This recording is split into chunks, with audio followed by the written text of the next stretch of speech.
The morning my wife left, the sky was clear and cruelly bright, the kind of blue that felt like mockery. Natalie rolled her suitcase down the front steps without so much as a glance over her shoulder. The tiny wheels rattled against the concrete, growing fainter with each step. Like a train pulling away from a station it would never return to, I stood in the doorway with one hand pressed against the frame, willing myself to look composed. I didn't call her name. I didn't ask her to stay. On the outside, I was carved from stone. On the inside, the fractures had been spreading for longer than I wanted to admit. Our marriage hadn't exploded. It had eroded, grain by grain, like a coastline worn away by waves too gentle to notice until the land simply vanished. There were no screaming matches, no shattered dishes, no dramatic ultimatums. Just a slow, steady draining of everything that once made us who we were together. The jokes disappeared first, then the late-night conversations that used to stretch until dawn, then the casual touches in the kitchen when we passed each other making coffee. Eventually, we became two strangers splitting a mortgage and pretending not to notice the silence filling every corner of the house. By the time we signed the divorce papers, it felt less like a decision and more like paperwork finally catching up to a reality that had existed for years. She signed her name with a grin spreading across her face, the kind of smile someone wears when they've just been handed a prize they've been waiting for. Maybe she truly believed she had won something. Maybe she had. The first week after she left was suffocatingly quiet. The television stayed dark. The bed stretched wide on both sides. I would wake before sunrise, ears straining for the familiar sounds of her moving through the house, the clink of a spoon against ceramic, the soft thud of cabinet doors. Instead, there was only the low hum of the refrigerator and the kind of heavy silence that invites too many thoughts.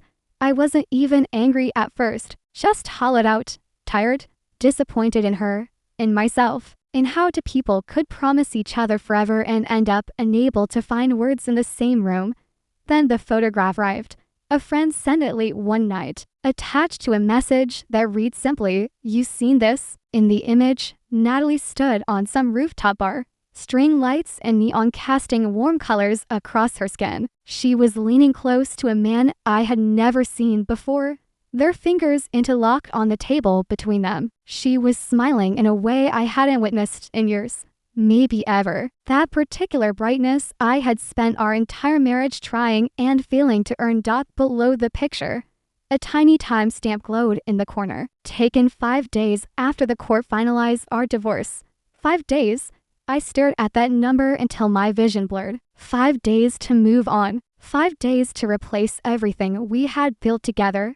I sat there on the couch with a glass going warm in my hand, looking around the living room at the artifacts of our shared life. Everything still carried her fingerprints. The framed photograph from our honeymoon sat on the bookshelf. The decorative pillows she had insisted on still lined the couch. The faint trace of her perfume still clung to the hallway, stubbornly present despite every window I had thrown open. For the first time, I allowed myself to wonder if she had ever truly been in this with me at all, or if she had simply been waiting for something better to come along.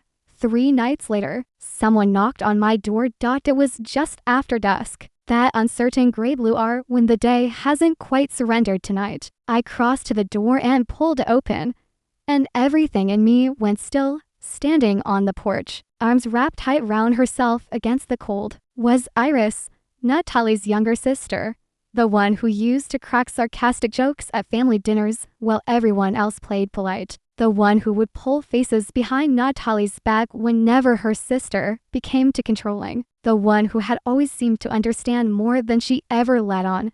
"I know this is strange," she said, her voice quiet but surprisingly steady. "But can we talk?" I stepped aside without thinking, and she slipped past me, bringing with her a trace of cold air and the clean scent of rain. Her hair was slightly damp, little droplets clinging to the dark ends. Her eyes swept the living room like she half expected her sister to materialize from behind the furniture. "I almost turned around twice on the way here," she murmured. "But I couldn't stop thinking about you." I frowned, caught off guard. "Thinking about me?" She nodded, her gaze dropping to the floor for a moment before rising to meet mine again. I know what Natalie's been doing, Iris said. She's been parading that man around everywhere, telling anyone who'll listen that she finally upgraded. And she's been bragging that they were talking long before the divorce was anywhere close to being finalized. I thought you deserved to hear it from someone who isn't trying to hurt you. My chest constricted. I had suspected, of course, but suspicion is a thing easily dismissed, easily rationalized away. Hearing the words spoken aloud was like someone pressing hard on a bruise I had been pretending didn't exist. Before the divorce, I repeated, my voice dropping low. Months before, Iris whispered. She told me she was testing options, making sure she wouldn't be alone when she finally left. She called it smart planning, like lining up a new job before quitting the old one. Something inside me went numb and hot simultaneously, emotions colliding in a way I couldn't untangle. I'm sorry, she added quickly, stepping closer. I told her it was wrong. I told her she was destroying something that didn't need to be destroyed. She laughed in my face. There was no triumph in Iris's eyes as she spoke. No satisfaction in delivering the blow. Just a tired sadness that looked far too familiar, like staring into a mirror I hadn't expected to find. Thank you for telling me, I said, my voice rougher than I intended. She released a breath she had been holding. I didn't come here to trash my sister. I just couldn't stand knowing you were sitting in this house alone, thinking everything that went wrong was your fault. We stood there in the middle of the room, surrounded by all the ghosts Natalie had left scattered in her wake. Finally, Iris moved to the couch and lowered herself onto the cushions. Unbuttoning her coat, she ran her fingers absently along the edge of a pillow and gave a small, almost surprised smile. You know, she said, glancing around the space, this place always felt tense when she lived here, like you weren't allowed to breathe too loudly. It feels different now, lighter somehow. A quiet laugh escaped me before I could stop it. I've been cleaning, moving things around, trying to make it feel like mine again. Her eyes lifted to meet mine. You should, because you're not the man she's been telling people you are. The way she said it carried no hollow reassurance. It was calm, steady conviction that sank deeper than I wanted to admit. That night, we talked for hours. She told me about her childhood with Natalie, about parents who valued appearances over honesty, about growing up in a house where winning was the only currency that mattered. Natalie always had to come out on top, even if it meant leaving casualties along the way. Iris described years spent being measured against her sister and always coming up short in some way. Less polished, less driven, less impressive in the ways their family valued. But somewhere along the way, she said, her eyes fixed on the shifting glow reflected in the dark television screen, I realized I would rather be kind than impressive. I studied her face in the changing light. For years, I had only seen her at birthday parties and holiday gatherings, always half distracted, always managed according to Natalie's rigid schedule. Now, sitting this close, listening to her speak, I understood that I had never truly seen her at all.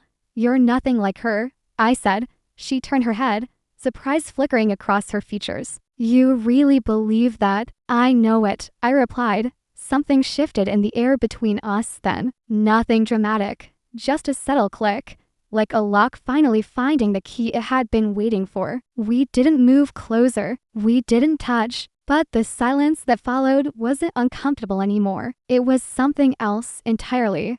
Comfortable, charged, alive with possibility. When she finally left, the rain had stopped. I watched her walk down the front path, her figure gradually disappearing beneath the amber glow of the streetlight.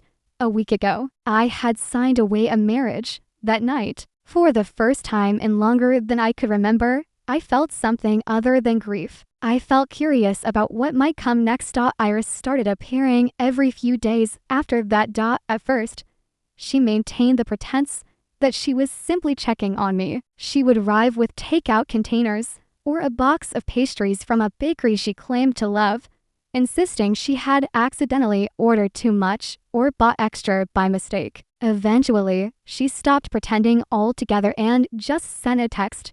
hungry. I am be there in 20. We would talk endlessly, effortlessly. Sometimes we would simply sit in comfortable quiet while a movie played unwatched in the background. She laughed easily, didn't retreat from difficult conversations, and never attempted to steer my emotions into something more convenient for her, where Natalie had been sharp-edged and perpetually performing for an invisible audience. Iris was unguarded in the best possible way. If something struck her as funny, she laughed from somewhere deep. If something caused her pain, she didn't pretend otherwise. She listened when I spoke and actually remembered the details days later. One evening, as we sat together on the couch with another half-watched film flickering before us, Iris released a long sigh. I used to think your relationship with Natalie was what success looked like, she admitted. The grand wedding, the perfect photographs, the beautiful house. I thought if I could just become more like her, I would finally be living correctly. She stared at the coffee table, then slowly shook her head. But then I watched her walk away from you like you were furniture she had outgrown, and I realized she didn't care who she damaged, as long as she emerged victorious.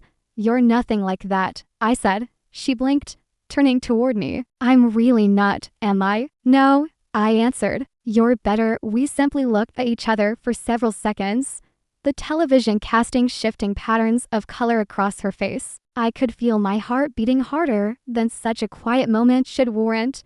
After she left that night, I caught myself smiling at nothing in particular. It frightened me how natural it felt to think about her, but it also made me realize something I had been avoiding. I hadn't smiled like this in months, perhaps years. A few days later, my phone illuminated with a name I barely recognized anymore. Natalie. I stared at the screen, my thumb hovering over the decline button. Curiosity won. Hello? Hey, she said, her tone light and carefully practiced. I left some things at the house. Mind if I swing by and collect them? What things? I asked. Clothes. A few boxes. Some items in the bathroom cabinet. Don't worry, I won't be long. When? I asked. Saturday evening. Found 6. Fine, I replied. I'll be here. When she arrived, the sun hung low, bleeding orange light through the living room windows. She stepped inside like she still owned every inch of the place, wrapped in a designer coat, trailing heavy perfume, her makeup applied like armor against vulnerability. Her eyes swept across the room, pausing on the small changes I had made, the rearranged bookshelves, the absent wedding photograph, the different blanket now draped across the couch. You've been redecorating, she observed, crossing her arms. Just making it livable, I answered. Her gaze landed on the knit blanket over the back of the couch, the one Iris had brought when we watched a movie the night before. Where did that come from? She asked, her casual tone deliberate. A friend, I said, her jaw tightened visibly. Let me guess, Iris? I didn't respond. I didn't need to. The flash in her eyes told me she had already reached her conclusion. She released a sharp, humorless laugh. Wow, you move quickly, don't you? I looked at her then, truly looked at her. For years, I had mistaken her confidence for genuine strength. Now it appeared as something else entirely. Someone terrified of being ordinary, desperately maintaining a facade. You're one to talk, I said calmly. From what I understand, you didn't exactly wait for the ink to dry before testing the waters yourself. For the first time in our long history together, she had no immediate comeback. You're going to believe her? She finally managed. She's jealous. She always has been. She's using you to get under my skin. Maybe that's why she showed up initially, I said evenly. But that's not why she keeps coming back. She stared at me, her eyes narrowing as she searched for the old version of me, the one she knew how to manipulate. When she couldn't find him, her mouth curled into a brittle smile. You actually think she cares about you? She said, you're just the rebound project for the sister with a savior complex. I didn't bother arguing. I had lived through enough of her manipulation to recognize when further discussion served no purpose. She grabbed the last box from the hallway, muttered something about regret under her breath, and walked out without looking back. The slam of the door didn't feel like loss this time. It felt like closure finally arriving. Later that night, my phone buzzed. Iris, She came by, didn't she? Me? Yeah. It was tense. I watched the typing indicator appear, vanish, then reappear. Iris, I'm sorry. I never wanted to make things messier for you. I considered my response for a moment, then typed, me. You didn't. You just made things honest. A pause followed. Then, Iris, can I come over tomorrow? I'll bring real food. No more sad bachelor microwave dinners. The following evening, she arrived with grocery bags and commandeered my kitchen like she had always belonged there. We ate at the dining table that had witnessed more arguments than laughter during the final year of my marriage. Everything felt different now. We talked and laughed and moved around each other without the old tension I had grown so accustomed to living with. At some point during the movie we started after dinner, she shifted closer and rested her head against my shoulder. I waited for guilt to come crashing down. It never arrived. What I felt instead was something simpler, right? Not perfect, not some fairy tale transformation, but right in that quiet, steady way that only comes after you've witnessed how bad things can get and still choose to try again. Weeks passed. People, predictably, had opinions. Friends asked pointed questions. Some family members stopped calling. Others called too frequently. The whispers circulated. He's dating his ex-wife's sister. Spoken with that particular blend of scandal and fascination. Natalie contributed her share to the flames, telling anyone willing to listen that I had always harbored feelings for Iris, that we had probably been carrying on behind her back all along. But her version of events didn't land the way it once might have. She had burned too many bridges by then, told too many convenient half-truths. The people who truly knew us could see the difference in me, in Iris, in what we had built together. One evening, we sat on the front porch as the sky transitioned from gold to deepening purple. Crickets sang somewhere in the grass. Cars passed occasionally, but the street had settled into peaceful quiet. Iris's fingers found mine on the armrest between us. She laced our hands together and gazed straight ahead, a small, thoughtful smile playing at the corners of her mouth. I used to believe falling for you would ruin everything, she said softly. Family relationships, holidays, whatever fragile connection I still maintained with my sister. And now? I asked. She drew a breath, squeezed my hand gently. Now I think it might have saved me, she said. From spending my entire life trapped in my sister's shadow, from believing I didn't deserve something real. I looked at her, this woman who had knocked on my door when I was drowning, not because she needed anything from me, but because she refused to remain silent while I blamed myself for someone else's choices.